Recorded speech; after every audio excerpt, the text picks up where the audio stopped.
స్వచ్ఛం కాలేదు. లేదండి నేను నిన్న విర్రవీగలేదు, నిన్న బాగున్నాను, ఇవాళ విర్రవీగా ఒకటి నాయన నిన్నటి దాకా ఉన్న నీళ్ళన్నీ పాడైపోయింది.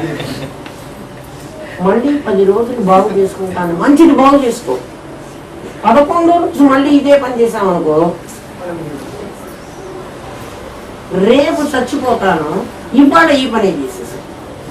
ఇంకా నాకు చాలా ఉపాసన చేసుకోవడం వచ్చులే, మళ్ళీ చేసుకుంటాను ఎక్కువ అని ఇవాళ మురికి చేసేసుకున్నా నా నీళ్ళను, రేపు నేను చచ్చుకున్నాను. ఇప్పుడు నా నీళ్ళన్నీ వెళ్ళి స్వచ్ఛమైన నీళ్ళల్లో పడ్డాయి. ఇప్పుడు ఏం చేసినాయి? ఆ నీళ్ళను కూడా కలుషితం చేసినాయి. ఎట్లా చేస్తున్నారో చూడండి. నువ్వు ఎట్లా జగత్తును పాడు చేస్తున్నావో చెప్తాను. నీ అహంకారం, నీ గర్వం, నీ ఇగోతో నువ్వు ప్రపంచాన్ని ఎలా పాడు చేస్తున్నావు. ఇప్పుడు ఈ రౌడీలో లేకపోతే ఈ మావోయిస్టులో ఎవరో వీళ్ళంతా ఉన్నారు కదా, వాళ్ళందరి పేర్లు నాకు అంత తెలియదు. ఒసామా బిన్ లాడెన్ ఒకటి తెలుసు కదా మనకి. వాడు ఒక కలుషితమైనటువంటి ఒక భావాన్ని వాడి మనస్సులో పుట్టింది. వాడి మనస్సులో పుట్టబట్టే కదా చేశారు. వాడి మనస్సులో పుట్టింది స్ప్రెడ్ చేద్దాం అంటున్నాడు. దానికోసం ఇంతమందిని తయారు చేసుకున్నాడు. వాడి భావ పరంపరని వీళ్ళందరి మీద రుద్దాడు. వీళ్ళు ఒక్కొక్కళ్ళు మళ్ళీ ఒసామా బిన్ లాడెన్లు అయిపోయినారు. వీళ్ళందరూ కలిసి ఈ ప్రపంచాన్ని నాశనం చేద్దాం అనుకున్నారు. వాడు ఎంత తుపాకులతో నాశనం చేస్తున్నాడో, నీ అహంకారపూరితమైన ఒక్క భావంతో ఈ ప్రపంచాన్ని నువ్వు కలుషితం చేస్తున్నావు. నిన్ను నువ్వు కలుషితం చేసుకుంటున్నావు, అట్ ద సేమ్ టైం ప్రపంచాన్ని కూడా నువ్వు కలుషితం చేస్తున్నావు. అప్పుడు నువ్వు చచ్చిపోయినావు అనుకో, ఇప్పుడు నువ్వేమవ్వాలి? అందులో ఈ జనరేషన్లన్నీ పాడైపోతున్నాయండి. ఈ జనరేషన్లు ఎందుకు పాడైపోతున్నాయి? ఎవడో దీన్ని పాడు చేస్తున్నాడు. ఆ పాడు చేసేవాడిని ముందుగా నువ్వు అనుకోవటం లేదు. నువ్వు పిచ్చి పిచ్చి పాపం చాలా అమాయకమైన ఆ మలేరియా దోమలు లేను, ఆ డెంగ్యూ దోమలు లేను, ఎందుకంటే అవి పాపం బలహీనంగా ఉన్నాయి కదా, వాటిని ఈజీగా చంపగలుగుతున్నావు. అవి చేసే ప్రమాదం కంటే ఎన్నో రెట్లు భయంకరమైన ప్రమాదం చేసేటువంటి ఒక అహం అనేటువంటి రోగం నీ లోపల ఉంది. దాన్ని కనుక్కో. దాన్ని ఆపరేషన్ చేసి మాత్రమే తీయాలి, దాన్ని అది మందులతో లొంగేది కాదు. ఆ అహంని మెల్లగా మార్చి బ్రహ్మాస్మిజీ, ఓ అహము నువ్వు ఉన్నావు, నాకు తెలుసు, నిన్ను బ్రహ్మస్వరూపంగా చేస్తానే, నువ్వు బ్రహ్మవిట అటాపోని. ఇప్పుడు బ్రహ్మను నాకు తెలియదు కదా, ముందంతా నువ్వు బ్రహ్మవేట, ఇప్పుడు కూడా నువ్వు బ్రహ్మస్వరూపానివి, నువ్వు అర్థం చేసుకో. ఎందుకంటే ఈ జీవత్వం నాకు వచ్చింది, కష్టం పోవాలని అనుకుంటున్నాడు కానీ ప్రతివాడు కష్టం ఎందుకు వచ్చింది అని విచారించగల. కష్టం నీకు సంసారం వల్ల వచ్చింది, దుఃఖం నీకు సంసారం వల్ల వచ్చింది. కష్టం పోవాలి అనుకుంటున్నావు అంటే దుఃఖం పోవాలని అనుకుంటున్నావు నువ్వు, అంటే సంసారం పోవాలని అనుకుంటున్నావు. నీ కోరికేమో సంసారం పోవాలని, కానీ నువ్వు అడుగుతున్నది సంసారం వృద్ధి కావాలి. ఇప్పుడు నువ్వే ఆలోచించు, నీకు పరస్పర విరుద్ధమైనటువంటి భావాలు నీకున్నాయి. దుఃఖం పోవాలి. ప్రతివాడు ఎవడన్నా దేవుడి దగ్గరికి వెళ్ళి గుళ్ళో దండం పెట్టుకురండి, నేను చాలా దుఃఖంగా ఉండాలి స్వామి, ఒక 10 రోజులైనా నాకు దుఃఖాన్ని ప్రసాదించు ఎవరన్నా అడుగుతాడా? అడగడు. సంతోషాన్ని ప్రసాదించు అంటున్నాడు, ఆనందాన్ని ప్రసాదించమంటున్నాడు. వెంటనే వాడు ఏమంటాడో తెలిసిన, మా అబ్బాయికి పెళ్లి కానీ, మా అమ్మాయికి పెళ్లి కానీ, నాకే పెళ్లి కానీ,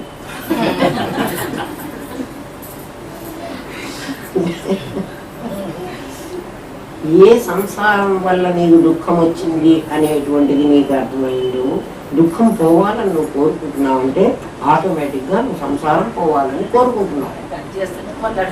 మళ్ళీ అడుగుతున్నావు, అక్కడ వద్దంటున్నావు, మళ్ళీ అడుగుతున్నావు. దేవుడు ఏ మాట వినిపించుకోవాలి, నీది ఏ మాట వద్దనాలి. నువ్వే ఇప్పుడే 2 అడుగుతున్నావు. ఆలోచించి ఎప్పుడు నీ బుద్ధి నీకు ఇచ్చింది, అందుకే విచారణ చెయ్యి. ఏం విచారణ చేస్తావు? బ్రహ్మ అస్మాత్ పరం, అస్మాత్ నీ లోపల, నా కళ్ళలో ఎక్కడికి పోయింది, ఇదిగో నీ లోపల ఉన్నది పరం, జగత్తులో ఉన్నది ఏదో విచారణ చేసి ఆత్మ అనాత్మ వివేచనం. ఎవరు ఆత్మ, ఎవరు అనాత్మ?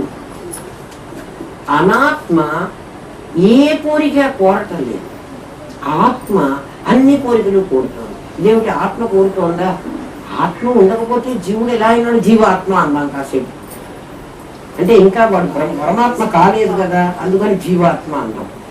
జీవాత్మ అనాత్మ. అనాత్మ ఇందాక చెప్పాను, చెట్టు, చెట్టు అనాత్మ. చెట్టు ఆత్మ కాదా అంటే చెట్టు ఆత్మ కాదు. ఎవరు ఆత్మ?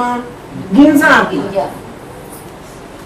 పంచకోశాలు ఆత్మ కాదు. ఎవరు ఆత్మ? లోపల ఉన్నటువంటి జీవుడు ఆత్మ. అంతేగాని పంచకోశాలు ఆత్మ అని చెప్పలేదు. చెట్టు ఆత్మ అనేటట్లయితే చెట్టు లోపల ఉన్నటువంటి గింజ ఏమనాలో తెలియదు. అందుకని ఈ చెట్టు అనే దాన్ని నిరసించి ఆ గింజను నువ్వు కనుక్కో. గింజ నీకు కనపడదు. రాబోయే గింజ నీవు ఊహించాల్సిందే, అయిపోయిన గింజ నువ్వు ఊహించాల్సిందే. నిజంగా లేదు కదా. ఏది ఆ చెట్టు మొలిచిన తర్వాత గింజ లేదు కదా. చెట్టు తవ్వి చూసినా కూడా నీకు గింజ కనపడదు. కానీ గింజ రాకపోతే చెట్టు రాదు. ఏ గింజ ఉండి ఉంటుంది అంటే అక్కడ ఖచ్చితంగా వేప గింజే ఉండి ఉంటుంది. ఎందుకని? వచ్చింది వేప చెట్టే కాబట్టి. కాబట్టి నాకేదో ఒక వాసన ఉందంటున్నానే, నా గింజ ఏదో ఉంది, ఒక వాసన వల్ల నేను వచ్చాను కదా. ఆ వాసన ఏమిటి అంటే ఈ శరీరం రావడానికి కారణమైంది.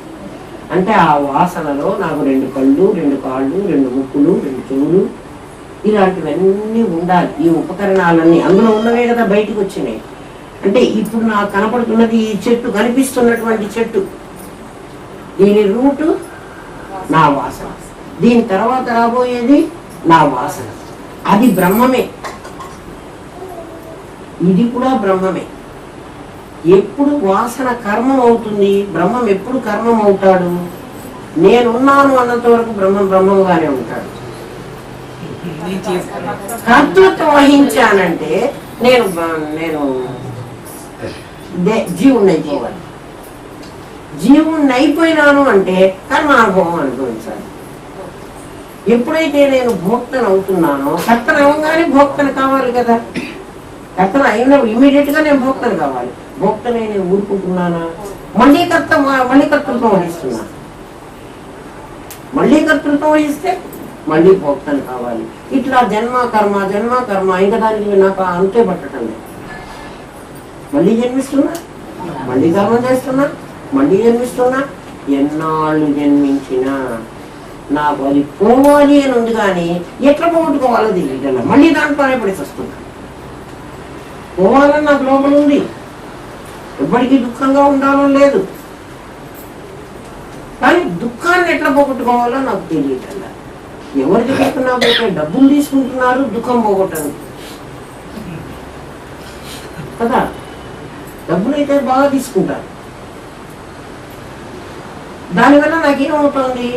వాళ్ళకి ఇవ్వడం కోసం నేను మళ్ళీ డబ్బులు మరి ఇంకెవరో నిన్ను నలుగురి మోసం చేయాలి, అంతే కదా కదా. ఇప్పుడు దానివల్ల నేనేం చూస్తున్నాను అంటే కర్మని మూట కట్టుకుంటున్నాను. మూట కట్టుకున్న ఫలితం కర్మ ఎప్పుడు మళ్ళీ అక్కడ దాచిపెట్టాడు. ఆ కర్మ అంతా అనుభవించడానికి మళ్ళీ నన్ను జన్మ పంపిస్తాడు. మళ్ళీ నేను కర్మ చేస్తున్నాను, మళ్ళీ కర్మ చేస్తున్నా, మళ్ళీ మూట కట్టుకుంటున్నా, మళ్ళీ చేస్తున్నా, మళ్ళీ కట్టుకుంటున్నా. నాకు ఇంకా విముక్తే కనిపించదు. ఎన్నాళ్ళు నాకు నా వ్యాధి ఇంకా ఇంకా పెరిగిపోతుంది. ఒకడు చెప్తాడు, నేను చాలా మంది డాక్టర్ల దగ్గరికి వెళ్ళానండి, నా రోగానికి మందు దొరకలేదు. ఆయన నీకు ఒక రోగం వస్తే ఇంకో డాక్టర్ దగ్గరికి వెళ్ళావు, వాడైనా నేను ఈ రోగానికి డాక్టర్లు కాదురా నాయన అని చెప్పగా నాకు పేషెంట్ దొరికాడు. దొరకబుచ్చుకుని నాకు వస్తుందా రాదా అని ఆలోచించకుండా వాడు మందులు ఇవ్వడం మొదలు పెట్టాడు. నువ్వు మందులు వేసుకుంటున్నావు, మంచివాడివే, సంతోషమే, కానీ నీ రోగం నయం కాదు. నీకు సరి అయినటువంటి రోగాన్ని నయం చేసే డాక్టర్ దగ్గరికి వెళ్ళు. ఆ డాక్టర్ ఎవరు అంటే ప్రస్థానత్రయం అనేటువంటి డాక్టర్. అయ్యా, గ్రూప్ ఆఫ్ డాక్టర్స్ 3 ఉన్నారు మా దగ్గర. వాళ్ళు ముగ్గురు కలిసి ప్రస్థానత్రయం. ప్రస్థానము అంటే నువ్వు వెళ్ళటానికి ఒక డెస్టినేషన్,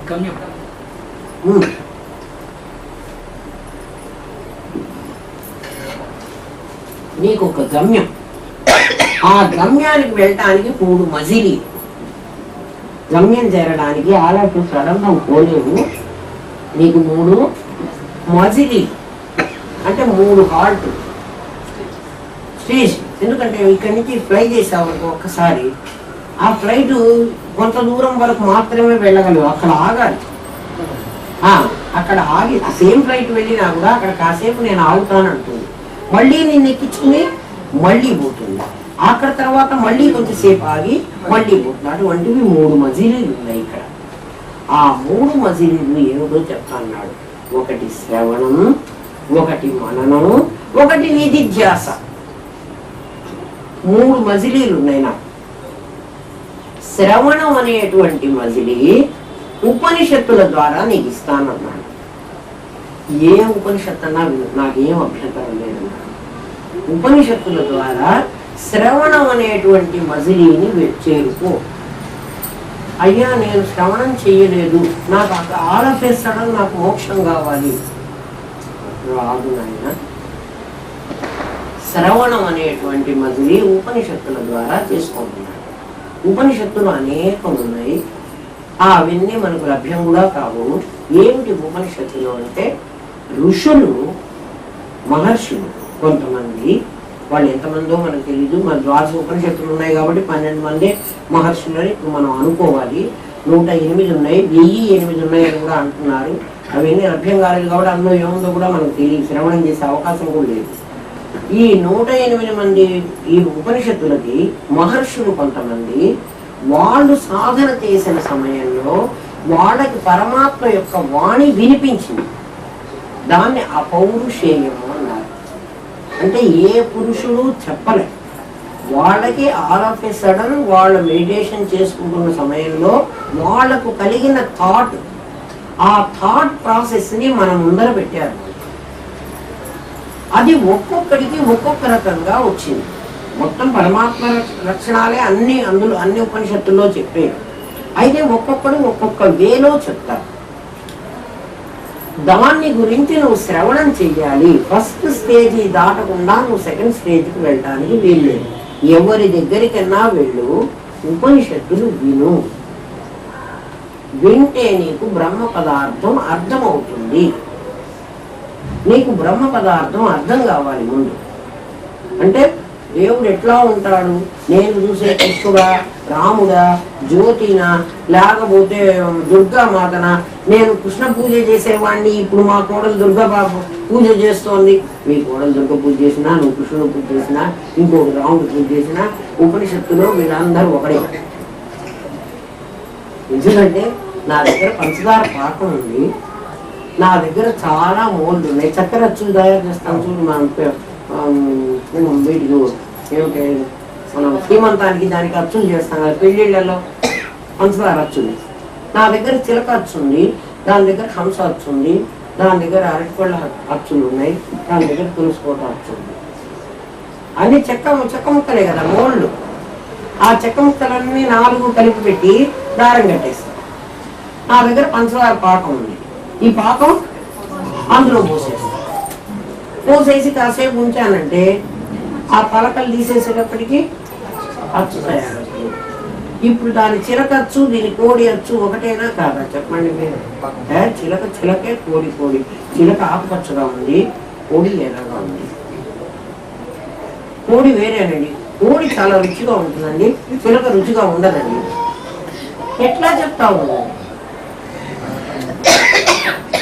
అసలు ఒకటే. ఈ పురుషులందరూ కూడా ఒక అపౌరుషేయమైన వాక్యాన్నే విన్నారు. అది అపౌరుషేయం, వాళ్ళకి తెలిసినటువంటిది, ఎక్కడ పుస్తకాల్లో రాసినవి కావు. ఆ ఋషి పేరుతో అది ఆ ఉపనిషత్తు అనేటువంటి అర్థంలో మనకి తెలుస్తోంది. కానీ అలా ఉపనిషత్తులన్నీ వాళ్ళు వాళ్ళ శిష్యులకు మాత్రం చెప్పుకున్నారు. నీకు దొరికినంత వరకు ఆ ఉపనిషత్తులను విను అంతే. ఉపనిషత్తులను చదువు అని చెప్పాలి. ఎందుకని? చదివితే నీకు అర్థం కాదని వాడికి ముందే తెలుసు. చదవద్దన్నాడు. ఉపనిషత్తును ఎవరి దగ్గరికన్నా వెళ్ళి విను. వినడం కోసమే ఉపనిషత్తులు ఉన్నాయి. శ్రవణం అనేటువంటి ఫస్ట్ మజిలీ ఉపనిషత్తుల ద్వారా చెయ్యాలి. విన్నదాన్ని ఆచరణలో పెట్టడం కోసం బ్రహ్మసూత్రాలని 555 సూత్రాలు రాశారు, ఫార్ములాస్. ఆ భాష మనకు అసలు అర్థం కాదు. మనకు అర్థం కాదు ఎంతమందో మహనీయులకు అర్థం కాక ఎవడైతే నర్మదా నదిని తన కమండలంలో ప్రవహిస్తున్న నర్మదా నదిని కమండలంలో పట్టగలుగుతాడో, అంటే మీకు అర్థమైందా? నిజంగా నర్మదా నదిని కమండలంలో పట్టాడా? జగత్తునంతా ఈ పరిమితమైన దేహంలో ఇముడ్చుకోగలిగాడు అని అర్థం. అది నిజంగా నర్మదా నది పొంగొచ్చి మన సినిమాలు చూపిస్తారు కదా, పొంగొస్తుంది, ఈయన చెక్క కమండలం ఎంత పెడతాడు, ఆ నది అంతా అందులో వెళ్ళి కూర్చుంటుంది. వాళ్ళు అంతకంటే విజువలైజ్ ఏం చేస్తారమ్మా పాపం, అదే చూసారు. బ్రహ్మసూత్రాలకి భాష్యం రాయడం కోసమే ప్రత్యేకంగా శంకరుడు జన్మించాడు. అప్పటి వరకు ఉన్న మతాలనన్నీ ఖండించి బ్రహ్మసూత్రాలకి భాష్యం రాశారు. శంకరుడి భాష్యానికి ఎన్నో రకాలుగా మార్పులు చేర్పులు జరిగి ఈ రోజున మనం వింటున్న బ్రహ్మసూత్రాలు. నిజంగా ఆ సూత్రం మనకు అర్థం అయ్యేటట్టుగా ఉండదు, మనకు వచ్చే భాష కాదు. అందుకని మనం చదవడానికి కూడా ప్రయత్నం చేయక్కర్లేదు. దానిలో మనకి ఏం చెప్తున్నాడంటే మననం చేసుకోవడం చెప్తున్నాడు. సాధన ఎలా చెయ్యాలి అని చెప్తాడు. నువ్వు శ్రవణం చేసిన దాన్ని ఏ రకంగా సాధన చెయ్యాలి. శ్రవణం అయింది, మననం అయింది. అంటే నువ్వు ఉపనిషత్తులు శ్రవణం చేస్తావు, బ్రహ్మసూత్రాలు మననం చేస్తావు. భగవద్గీతని నిధిధ్యాస, ఇది అనుభవ వాక్యం. నువ్వు అనుభవించు భగవద్గీత. అందుకే అనుభవించేది థర్డ్ స్టేజ్లో ఉన్నాం మనం అందరం. శ్రవణము మననము అనేవి రామనాథం గారు అవి మన ఎక్కించేసి మనకి తెలియదు కదా. మరి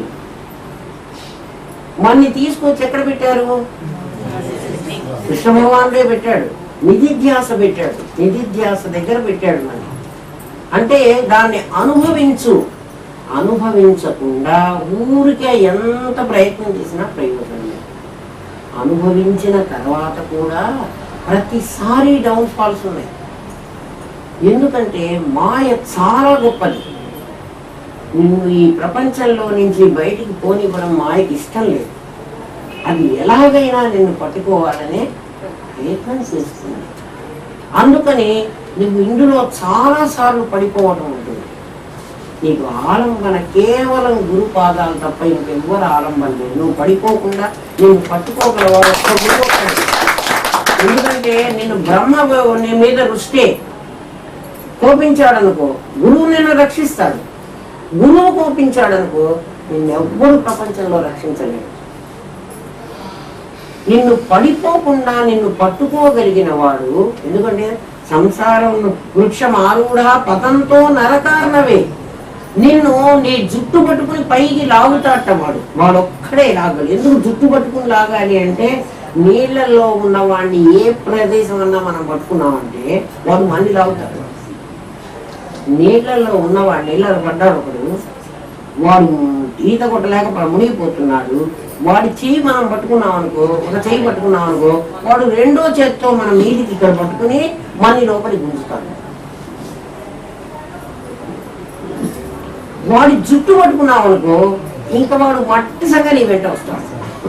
ఇంకా వాడి నీళ్లలో పడ్డవాడిని ఎప్పుడైనా మీరు బయటికి తీర్చలుచుకుంటే వాడి జుట్టు పట్టుకోండి గట్టిగా. అది ఊడదు, జుట్టు ఊడదు, వాడు ఊడడు. ఎందుకంటే మా అందరి బరువు నీళ్ళ మీదే ఉంటుంది. జుట్టు పట్టుకొని లాక్కురావాడు. ఏన చెయ్యవో ధృతాత్ సర్వే, వాడిని జుట్టు పట్టుకుని ఇట్లా పైకి దిగుతాడు. లేకపోతే ఆయన కూడా కిందికి రావుతాడు. వీడు అంత సమర్థం. తస్మై శ్రీ గురవే నమః. గురువు అనేవాడు చాలా ఈజీగా దొరకడం. మా రామనాథం గారు లాంటి వాళ్ళు అసలు దొరకదు.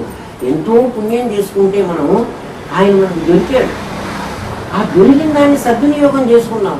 నేను ఎన్నాళ్ళు బట్టి వేదాంతానికి వెళ్తున్నాను అంటే నా బిహేవియర్ ఏమీ మారలేదండి అంటే నువ్వు వేదాంతానికి వెళ్ళడం వేస్ట్ నాయన. ఆ చోటు కూడా మాకు దండగా నువ్వు ఇంకప్పు. నువ్వు ఈనాడు పాఠం విన్నందుకు నీ బిహేవియర్లో మార్పు రావాలి. నువ్వు ఏమీ తెచ్చుకోకుండా నువ్వు గట్టిగా పరిధి వేసుకొని